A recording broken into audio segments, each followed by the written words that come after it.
मेरा शोहर बहुत नेक है, लेकिन मेरा हक़ ज़ौजियत अदा नहीं करता। एक बार सैयदना उमर फारूक रज़ी अल्लाह अन्हा के पास हज़रत काब सिद्दीक़ रज़ी अल्लाह अन्हा बैठे हुए थे। अचानक एक औरत आई और सामने खड़ी होकर बोली, अमीरुल मोमिनीन, मेरा शौहर बहुत नेक है, सारी रात तहज्जुद पढ़ता रहता है और सारा दिन रोज़ा रखता रहता है। आतना कहकर वो खामोश हो गई। हज़रत उमर रज़ी अल्लाह अन्हा हैरान हो गए कि ये औरत क्या कहने आई है।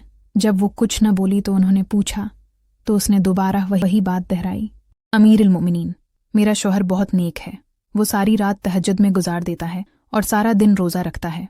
हज़रत काब सिद्दीक़ रज़ी अल्लाह अन्हु मुस्कुराए और बोले, ए अमीरुल मोमिनीन, इसने अपने शौहर की बड़े खूबसूरत अंदाज में शिकायत की है।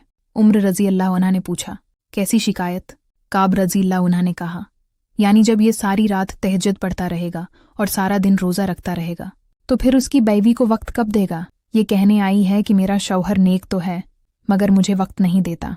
हज़रत उमर रज़ी अल्लाह अन्हा ने फ़ौरन इस औरत के शौहर को बुलाया। जब वो आया तो उसने कहा कि हाँ, मैं मुजाहदा करता हूँ, तहज्जुद पढ़ता हूँ, रोज़े रखता हूँ। हज़रत उमर रज़ी अल्लाह अन्हा ने हज़रत काब रज़ी अल्लाह अन्हा की तरफ देखा और कहा, आप ही फैसला फरमाएं।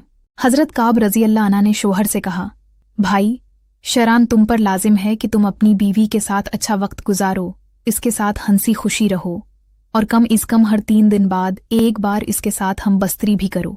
मियाँ बीवी खुश होकर चले गए। जब वो चले गए तो हज़रत उमर रज़ी अल्लाह अन्हा ने हज़रत काब रज़ी अल्लाह अन्हा से पूछा, आपने ये 3 दिन वाली शर्त क्यों लगाई? हज़रत काब रज़ी अल्लाह अन्हा ने जवाब दिया, देखिए, अल्लाह रब्बुल इज़्ज़त ने मर्द को ज़्यादा से ज़्यादा 4 शादियों की इजाज़त दी है।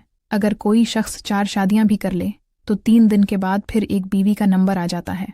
इसलिए मैंने उसे कहा कि तुम ज़्यादा से ज़्यादा 3 दिन इबादत कर सकते हो, चौथे दिन तुम्हें अपनी बीवी का हक़ अदा करना पड़ेगा। फिर मुस्कुराते हुए बोले, देखिए, शरीयत इंसान को कितनी खूबसूरत और मुतवाज़न बातें सिखाती है।